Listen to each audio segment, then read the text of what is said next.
Hello, hello, everyone.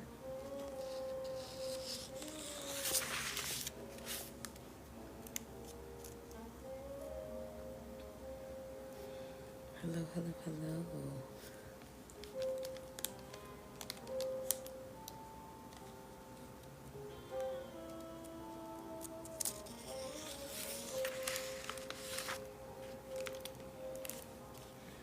I know it's late right now.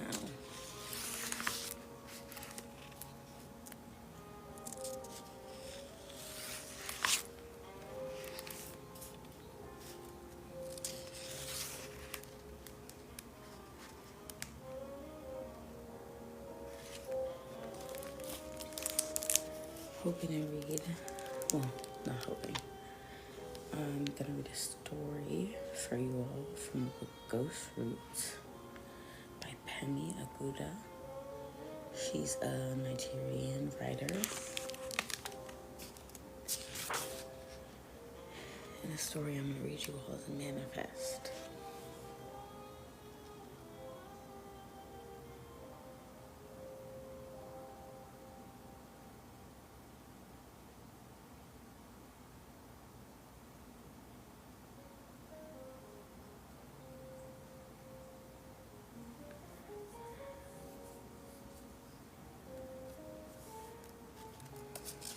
And so I'm going to be reading Manifest from GhostRoots by Pemi Aguda. This is the first pimple of your life. Question the foreign object with all your fingers. If you were to draw a straight line down from the right corner of your lip, then another straight line forward from the corner of your jaw, the pimple would be sitting at that intersection. Your index fingernail, false acrylic painted with burnt orange, flicks at the tiny bump. You press the pad of your thumb down on it hard. The pimple does not go away. You have just turned 26. Why now? Tonight, your mother calls you Agnes for the first time. Agnes is not your name. You are sitting at the dining table picking beans, picking at this pimple. You like to sort beans on the wide surface of the mahogany table that's older than you, sliding weevils and broken beans to a corner, making a route through the good beans so that you never have to lift them up. You think of the bad beans and weevils as lepers, driven out of the colony to live amongst themselves in disease and brokenness forever. When a weevil starts to creep back to the good beans, you stab at it. You love to feel them die, the crunch, then the give, under the force of your finger. Flick the dead off, stab again. Your mother must have been standing there a while, because when you look up, there she is, frozen, gripping her Bible and hymn bag to the gold buttons of her 90s suit. The illumination from the hallway bulb envelops her so that her edges are blurred, half of her face eaten by light. Agnes? You ask. Who's that? But your mother only shakes her head, retreating. Who is Agnes? You ask your father later that night. He is eating while watching a news report on the South Sudan Civil War. Since the start of the conflict, almost 2 million people have been internally displaced. You sit at the foot of his armchair, pulling hairs from your arm in the glow of the television screen. Agnes is your mother's mother, your father tells you. She died when your mom was young. He questions your ignorance as he makes vile noises with his tongue and teeth in an attempt to dislodge beef. But what do Nigerian parents tell their children about their own parents, especially the Pentecostal Christians? Nothing. If you took a poll of your friends, 3 out of 5 will be similarly ignorant of these histories of parents who moved from somewhere to Lagos, left behind religions and curses and distant cousins and grimy past. You ask your father, If you want some more beans and beef, your hand back on that pimple. He shakes his head no. Your father hates that you take the weevils out of the beans. He thinks they add a certain flavor to the dish. Hello, hello, hello, everyone. I'm reading GhostRoots by Pemi Aguda. She's a Nigerian writer, and we're reading the first story called Manifest. The second time your mother calls you Agnes. Your little family of 3 is sitting in relative darkness. Electricity is out again, and fuel scarcity means that you only see each other in candlelight until power is restored.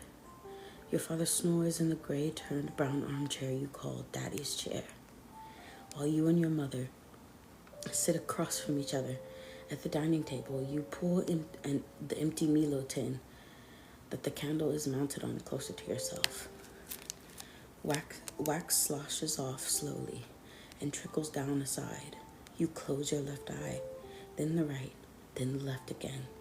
Enjoying the way the flame shifts, you draw the candle even closer, sniffing at the flame. Your mother's face lifts from her phone screen and watches you. Through your left eye, you see her eyes widen. Through your right eye, you see her mouth open. Through both eyes, you see terror spread over her face the way it does when a flying cockroach is in the vicinity. Agnes? Your mother's voice is all croak and phlegm. Agnes, is that you? You lift the candle to your chin to illuminate, pulling it slightly back when heat licks at that stubborn, still there, solitary pimple. It's me. Pause. Are you okay? Your mother says nothing, swallows. Mummy, do I look like your mom? Do you look like her? She pushes her chair back, not answering, leaving the table in an anthropodist scurry, locking herself in the guest bathroom until the lights come back on. But what's wrong with her? You ask your father the next morning, whispering over his black coffee and your milky tea. He shrugs. Her mother died around your age. Maybe the resemblance is heightened. He ruffles his mustache, forehead crinkled. Be patient with your mom. The memories are hard on her. Days later, you sit on the 4 layers of tissue paper you've spread on the toilet seat of one of Leke's posh restaurants as protection from the innermost liquids of strangers and stroke at the hardness of the pimple. You skim inside headlines of the newspaper you picked from the top of the magazine rack. Woman cuts lover's penis off in rage of jealousy. Man beats daughter to death for skipping school. Community in outskirts of Lagos hack thief to pieces. You close the paper. Someone knocks, jiggles the handle, but when you don't respond, footsteps fade away. It is then you wipe with too much tissue, stand. After you flush, your gaze stays fixed inside the toilet bowl, even when the shuddering of the machinery has stopped. After the leaky water is clean as it will be, you watch until the water in the bowl stills. The replacement tissue rolls are sitting out on an open shelf under the sink. Pick them up, one after the other. Throw them into the toilet bowl, all 5 of them. When the last one has landed on top of the others, white on white on white, squeeze up the newspaper and throw it in too. Flush again. Watch the water rise to seat level. When it starts to seep out of the bowl, throw the newspaper's print. Throw the newspaper's print and out to the black and white hexagonal tiles of the restaurant bathroom. Flush one more time, then walk out of the flooding bathroom. The next morning you wake up, you find the pimple gone. Lying on your back on your friend's sofa, you spread fingers across your face, searching to see if it has moved to a new location.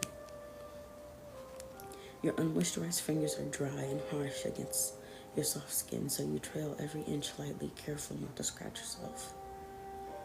If you haven't ever had a pimple, can we say you've not gone through puberty? Your friends used to tease you, cupping your cheeks in their hands, plastering kisses on the smooth, taut skin of your face, because you have always been the loved baby of the group, the youngest, sweet skin of your face, because you have always been the loved baby of the group, the youngest, sweet baby-faced you. Only when you are satisfied the bump is no longer there do you creep into the bathroom to stare at your reflection in the tiny mirror above the sink. If you lean back away from the mirror, you can see all of your face. But no, don't lean back. Move your face up, down, left, right, and see the parts in detail. The thin brows, trimmed too slim by zealous makeup artist at a friend's wedding. Zealous makeup artist at a friend's wedding. A wide nose, yellow sebaceous dots, accenting the point where nose blends into the rest of the face. Lips that are full, too full, so that you highlight with a little brown lip liner before filling in with lipstick in an attempt to thin them. The third time your mother called you Agnes, she hit you in the face with the Bible. Your friend Leslie is hosting you until your mother stops seeing her mother in your face, stops labeling you the reincarnation of someone who terrified her. You and Leslie both work at Awolo Road, so you drive together every morning in the red Honda handed down from your mother. Leslie doesn't have a car. You move away from the mirror to get ready for work. But after you pulled on the branded neon green t-shirt from your job at Globacom, where you spend all your hours asking how you can help customers, the pimple is back. You touch it softly. It is tiny, almost imperceptible to the eye, but there's a hard bump underneath. You sit on the arm of the sofa that is temporarily your bed, worrying the pimple. Pinch it, press against it. Jeans is what you told your friends when they teased you. I got my mama's good skin. Leslie hasn't stirred from her room this morning. She's a deep sleeper. You stare at your friend's bedroom door, brushing at the pimple. Then you pick up your tote bag. Don't knock on Leslie's door. Don't wake her up, even though you're her ride to work. Jog down the stairs to your car. Slam the door. Drive alone to Awolo Road, with your bag sitting in the passenger seat like a queen. When Leslie starts to call over and over again an hour later, sending angry WTF texts, turn your phone face down on the desk. Walk to the bathroom down the hall, lean into the mirror, and see that the pimple is gone again. Your skin is back to baby smooth and blemish free.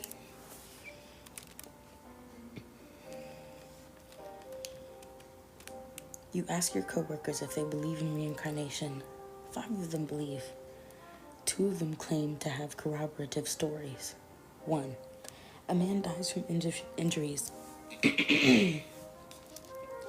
sustained in the Biafra War. His widowed wife gives birth to their son months later. The little boy has dark eyes and an ear split in 2, the 2 parts curling over each other like abandoned twins. The woman traces her son's ear, seeing her husband's blood dripping over her fingers as she cleaned his war wounds. 2.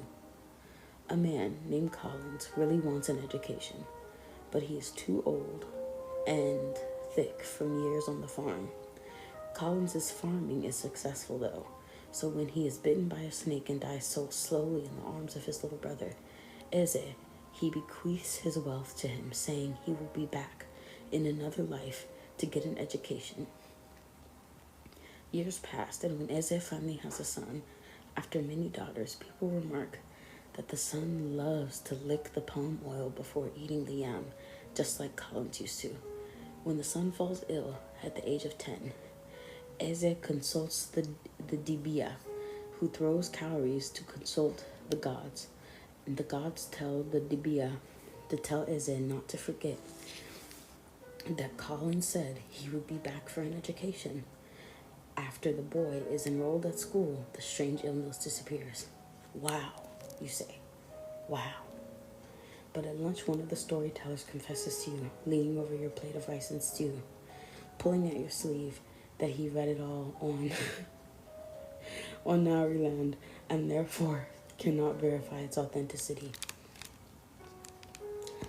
Nobody has a story about a reincarnated woman you want to know? Well, I know. I'm Beyonce. your boss's secretary says, sliding up to you in a haze of flowery perfume. You frown. I don't think that's how it works. You tell the woman, who is stroking her blonde wig as if it were a living thing, a pet that needs comfort. Kilo de. I'm telling you, I'm Beyonce. I am Beyonce. She leans closer to you, her hair falling heavy to brush against your cheek. She caresses your chin, turns it so that she is looking through full false lashes into your brown eyes. She smiles a benevolent smile. I am Beyonce. That day, you left home for Leslie's. Your mother returned from choir practice, singing a hymn about Jesus and lambs and blood. You were in the kitchen cooking dinner because you like to cook.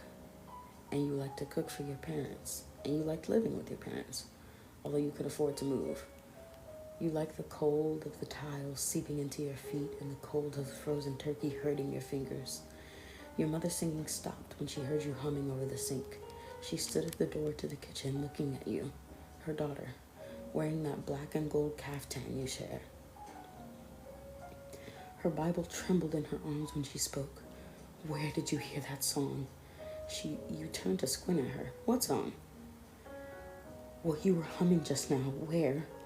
But you couldn't remember what abstract tune it was. From TV, radio? You said as much, but your mother was already bearing down on you, her terror stark. Agnes, why have you come back? You stared into your mother's angry eyes, brown and cat-shaped like yours, with the scanty but long lashes like yours. I'm not Agnes, Mommy, I'm your daughter. Your voice was small, frightened, for the first time since the Agnes episodes began. Her face contorted, her tone a screech. You leaned away. Agnes, why are you back? Have you not done enough evil? Then your mother lifted her Bible and swung it through the air until it hit your face. The leather of the Bible stung your chin. Agnes, I bind you. Agnes, flee in Jesus' name, flee. Your father's voice was somewhere in the background, asking your mother if she had gone mad. She hit you again and again, turning an eye blood red, until your father placed his body between you and the Bible. But you did not feel pain, did you? You didn't even flinch. What you felt was a release within you, a stirring, like a cough, freeing from a congestion in your chest. You were a good guest to your friend Amaka, who was hosting you after Leslie told you not to come back to her house. Amaka watched you clean the kitchen, play with her puppy, buy groceries, but her skepticism at your niceness forces a politeness on your intention that was never there before. Leslie told Amaka about you leaving her that day without any reason or apology. And the gist among your friend group is that you have been acting weird lately, and maybe you are going through something. But Amaka is that friend who doesn't quite know how to say no. Will you lock up, please? She asked. Do you want to use the bathroom first? Courtesy, as if you've been demoted to acquaintance. 1 week into your stay at Amaka's, you wake up to 2 pimples. One on the same spot on your chin, the other on the left of your eyebrow, like a teenager's bad piercing. The new pimple throbs red, suffusing your head with an ache so intense you think you understand what the coconuts must feel like when you throw them to the ground to break them open in your parents' backyard. You know your head will explode, crack open under this pressure, staining red and white and pink and brown this space you have tried to keep clean for Amaka. Amaka is not back from work yet, and you sit on the shaggy rug of her living room, cradling your head in your hands, in your lap. The puppy is nudging your foot, licking your ear. You lift your head, so heavy, and stare into the gray eyes of the small dog that is the size of a handbag, so tiny, so huggable, so cuddleable. And the dog stares back into your eyes. It has a patch of black around its eye. The dog shuffles back. It smells something. Pick the dog up. The dog is named Ojuku. Pick it up. Hug the animal tight. Hug the animal tighter until its breath is your breath, and you feel its small bones against your big bones, and the breath and the fur are warm against your flesh skin. Hug it even tighter when it starts to scratch your skin, because hug shouldn't be this tight. Crush the animal until you hear a pop. But no, it is not your head that has exploded. Your headache is in fact now gone. It twitched to a stop along with Ojuku's heartbeat. You call your mother's auntie, one of 4 relatives from both parents you're allowed access to, and ask about Agnes. She says, "Oh, I'm surprised your mother told you about her. It can be so hard to talk about. And both of you look like her too. You and your mom, those cheeks, your noses. It must be hard to accept. See, Agnes was such a wicked person, evil. She died really young too, from something too kind like malaria. But everyone was so happy when she was gone. But who was she? Where is her family? Mummy never talks about her." "My dear, nobody knows where my brother married her from. She could be the devil's daughter for all we know. He showed up from a hunting trip with her by his side, not answering any of our questions, unleashing her terror on our family until she killed him finally. I didn't know anything about this. The details of your family history are only now beginning to fill in with color, but the colors are harsh, severe, and you're tempted to look away. Of what use is it to you, my dear, to know?" Your aunt asks. "Let the past stay there, I beg. There are stories we leave behind so our children can move without weight. But why? Why what? Agnes, why was she so wicked? What happened to her to make her that way?" Your aunt laughs the way she does when she thinks you've been brainwashed by the West.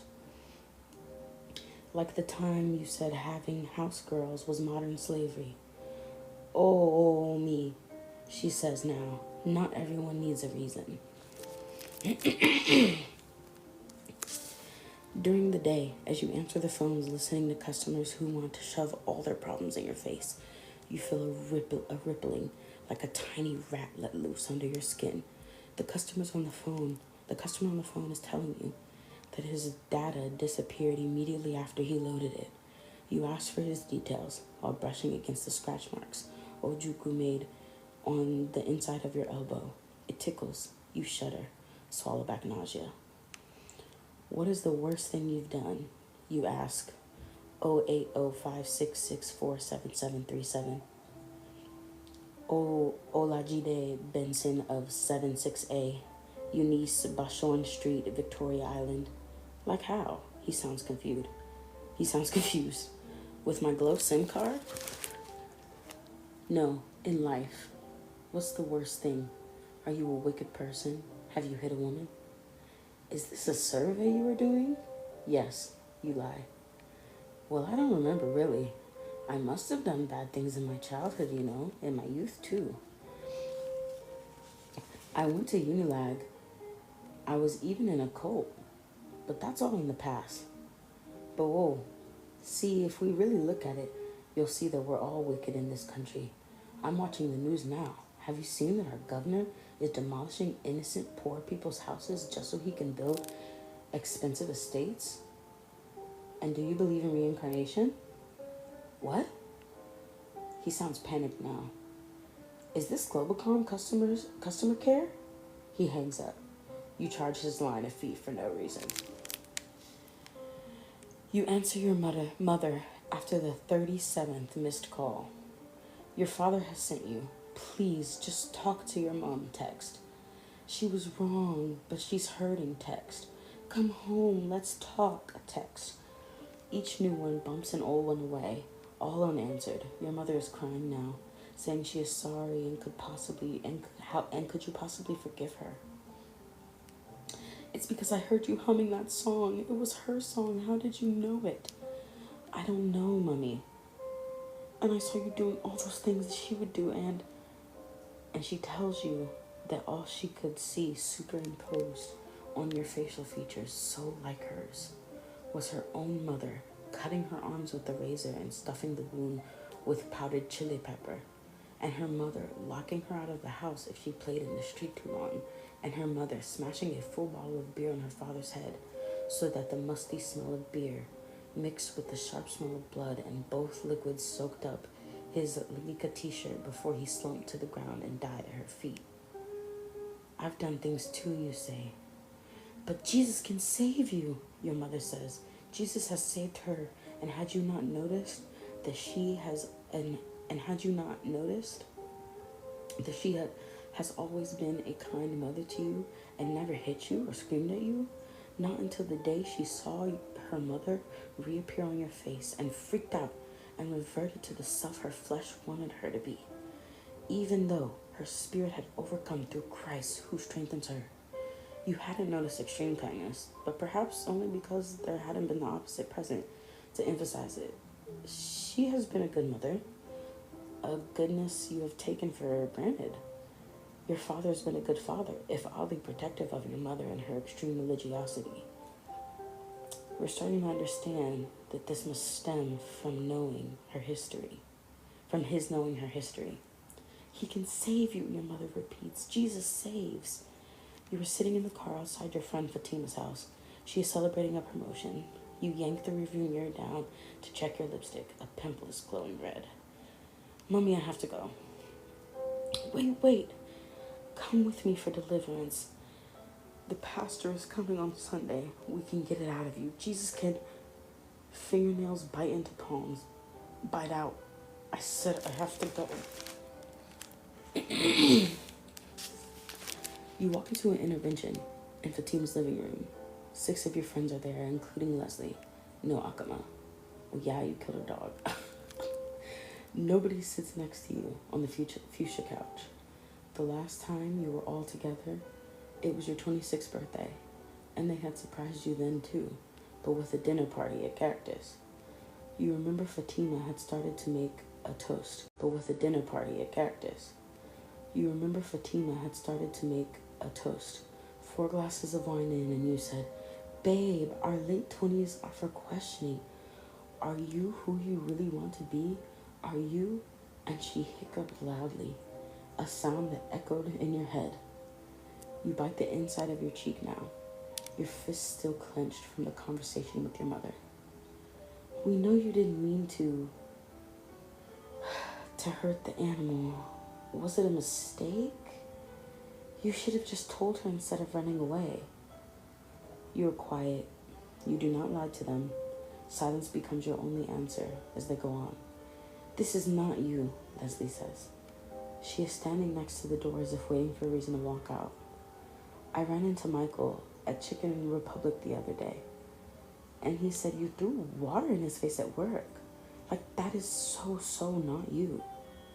She looks to someone, anyone else to support her. They all nod. Remember when you flew to Abuja last year just to help me pack? Or when you loaned me 50,000 naira and refused to take interest?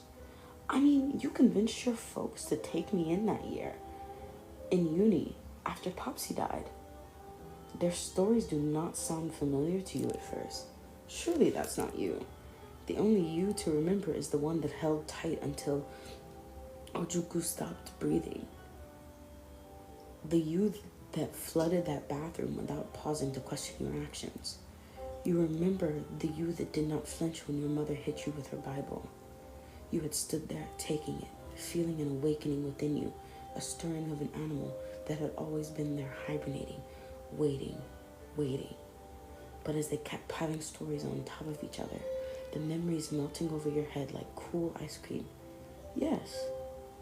You remember when you slept in the hospital with Tola that weekend, when you sat next to Jude while he came out to his parents, when you loaned Leslie your laptop for her final year project. This new horrible person is not you. You start to agree with them, but on the tail of that acknowledgement are doubts in the shapes of laughing hyenas who ask questions like, what about those moments deep within a mundane interaction when you were struck by the realization that your life was a performance? When you were confused about why you were smiling if you wanted to be smiling, if you were supposed to be smiling, and who your audience was, who you were trying to convince.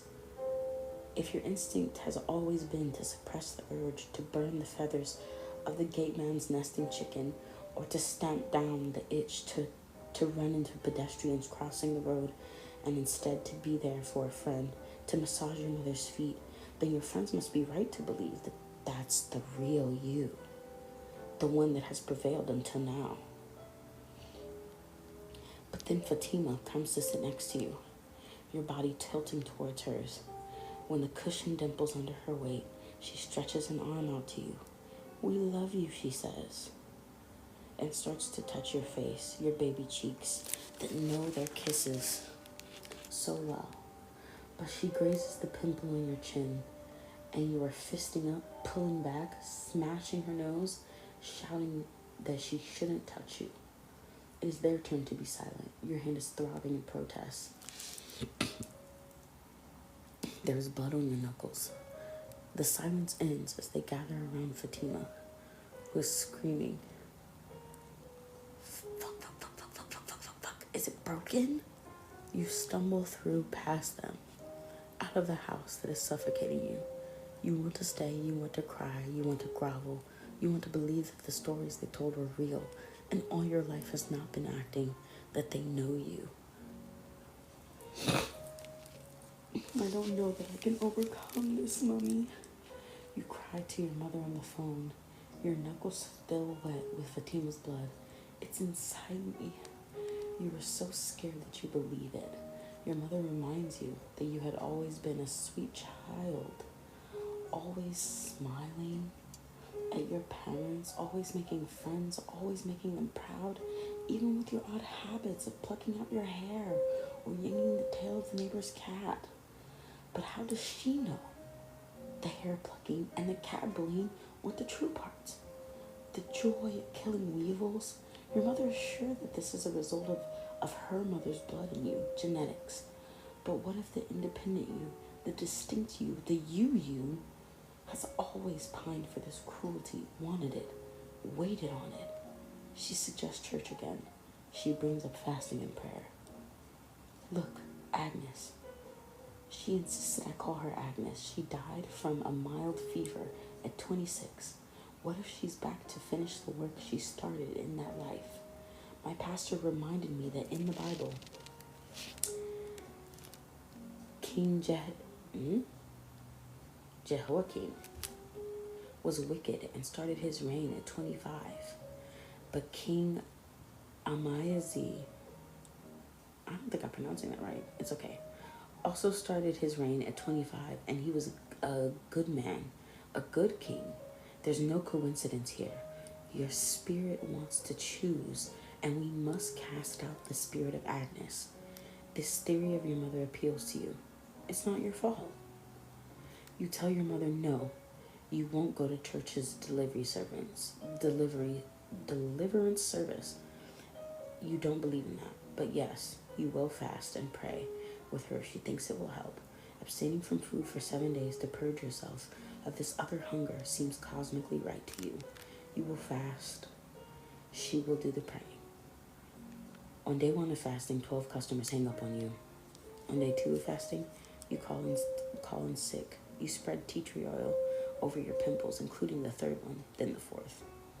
On the 3rd day of fasting, your mother calls to pray with you, to encourage you. She went through this, she reminds you. After her mother died, she hadn't known how to react, whether to weep with joy or with grief.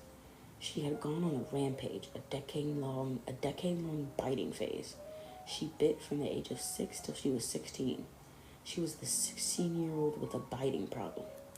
She bit her family members, she bit strangers, she bit herself, enjoyed the taste of skin and sweat in her mouth, between her teeth. But then the Lord had saved her. The pastor's wife took her in at 16 and introduced her to Jesus. On day 4 of fasting, you squeeze the pus out of your 10th pimple. Your belly pulls down to meet your spinal cord. Your eyes roll back. You bite your tongue until blood pools. You go down to the parking lot of the dingy hotel you're staying at. For the duration of the fast, enter your car.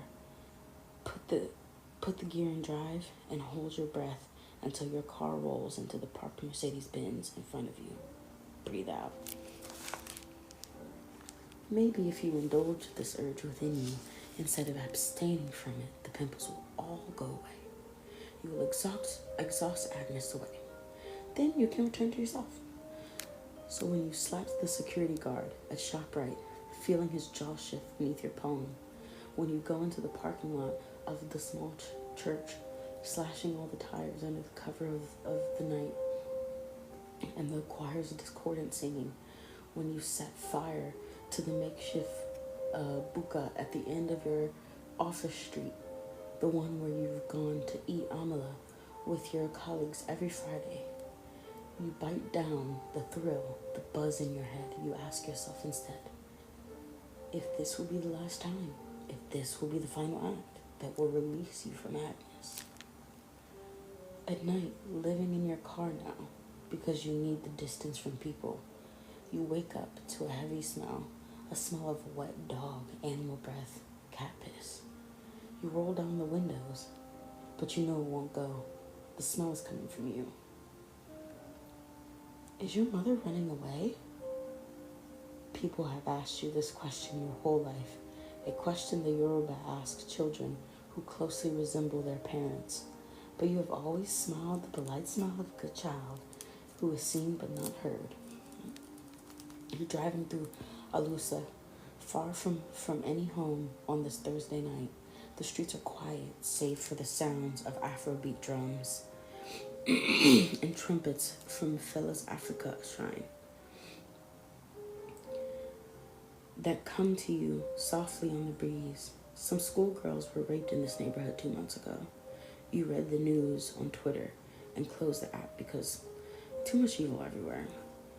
Now the music fuzzes this memory, renders the night elastic, the area spirited. Do they ask if your mother's running away because you have taken her onto your face to keep a memory for when she's gone?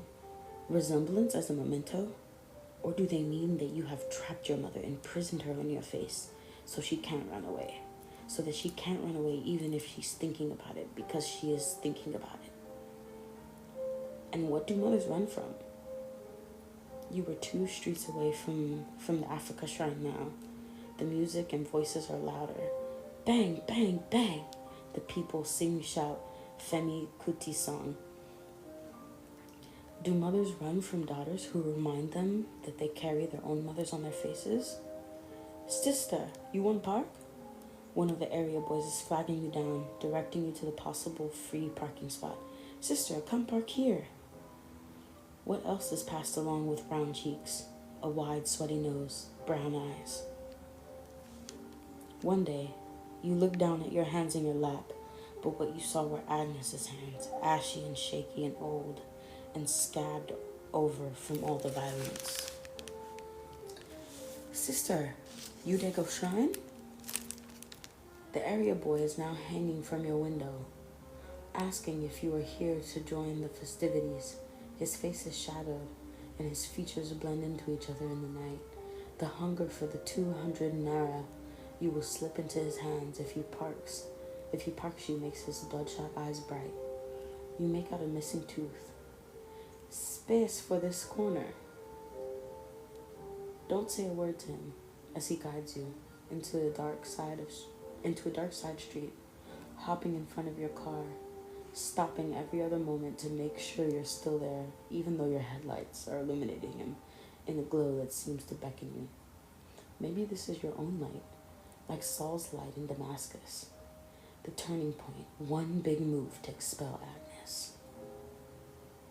Answer the beacon. Step on the accelerator. Watch him go down, his hands go up. Listen to the screaming, the crunching, the screaming. Flick the dead off. Everybody is calling you. Leslie is calling you. Fatima is calling you. Your other friends are calling you. Unknown numbers are calling you. Your father is calling you, texting you. Hasn't this gone on long enough? When are you coming home? Won't you forgive your mother's violence? He wants to know why your mother isn't saying anything, just weeping and praying. He wants to know why your friend is calling him, saying something about a dog, about a nose. You twist the rearview mirror of your car so you can stare at your face in the warm glow of the street light. There are pimples everywhere. There's one on the very tip of your nose that has changed your face. That tiny bump among all the others, a result of excess sebum.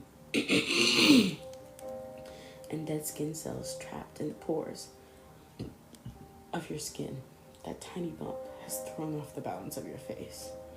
After you drove away, your heart rattling hard like a secondhand organ used in another lifetime. After you drove far enough for the tires to stop tracking blood, you listen for the quiet, for the end, for yourself. The rippling beneath your skin is pulling it apart, like stretch marks widening until what is beneath is above.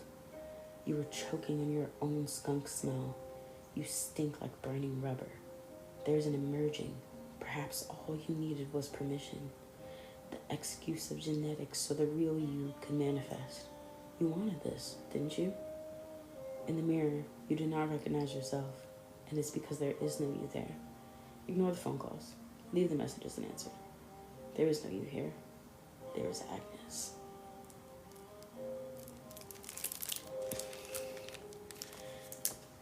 This story was Manifest in GhostRoots by Pemi Aguda. She's a Nigerian writer. I will probably be on here to read some more of the stories in this book. This is a really, really good book. 10 out of 10 recommend going to pick it up at your local library. That's where I got it from. And yeah, it's a little late over here. It's like 1:18 in the morning. So I'm gonna go ahead and get off. Everyone have a great night. Thank you. Bye-bye.